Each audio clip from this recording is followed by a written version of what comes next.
Lorsque l'enfant fut né, ses parents ne se souvenaient plus du prénom qu'ils lui avaient choisi.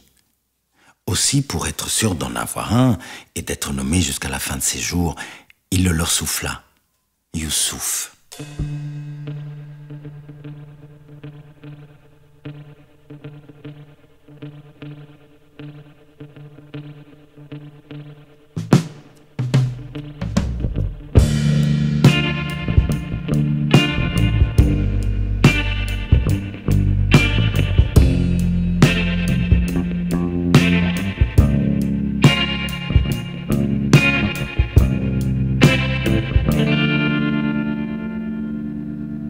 C'est ainsi qu'apparut chez le petit Youssouf ce don étrange de pouvoir souffler au monde ce que celui-ci avait à dire.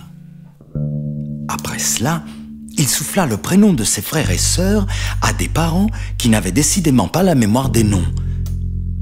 Il souffla les réponses à ses amis écoliers qui lui firent fête et aussi à de grands concours internationaux de culture générale où on ne lui donna pas un copec. Il souffla aux marchandes des 4 saisons le prix de chaque saison, son chant matinal aux coqs distraits et à tous les bestiaires de toutes les forêts leurs amours déclarés. Il souffla aussi à l'arbre, aux 10 943 feuilles, toutes les nuances de ses palabres. Youssouf exerça même dans un théâtre où il soufflait, caché dans une petite boîte, tous les textes du monde à tous les acteurs de la terre. On raconte qu'un soir de gala, les acteurs étant tombés malades, Youssouf assura lui tout seul le spectacle depuis sa petite boîte devant une salle comble et remporta un véritable triomphe. 87 bouquets de roses blanches et 18 orchidées sauvages oranges. Depuis ce jour, Youssouf emporta partout sa petite boîte avec lui. On réclamait ses services de loin, de très loin, de très très loin. Mais parfois, il refusait, pour un oui ou pour un non. Il soufflait leurs dernières paroles aux mourants et leurs premiers cris aux nouveau-nés. Il soufflait son mugissement à la tempête qui avait oublié son texte, à l'océan, la musique en 2 temps de ses vagues et à l'univers, son petit bruit de fond mécanique. Toujours à l'abri dans sa petite boîte. Et il y avait aussi, en haut du cerisier, le merle qui siffle.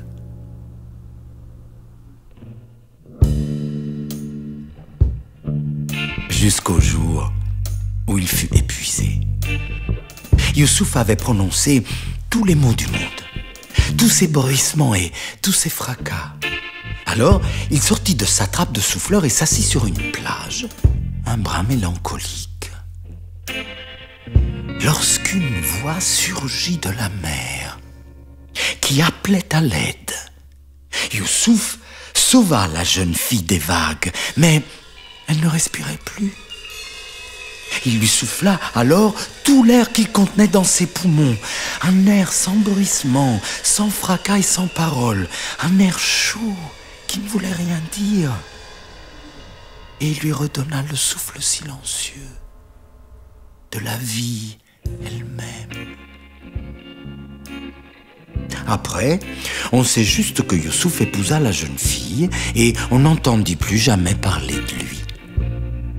Il faut dire qu'elle était d'une beauté à couper le souffle.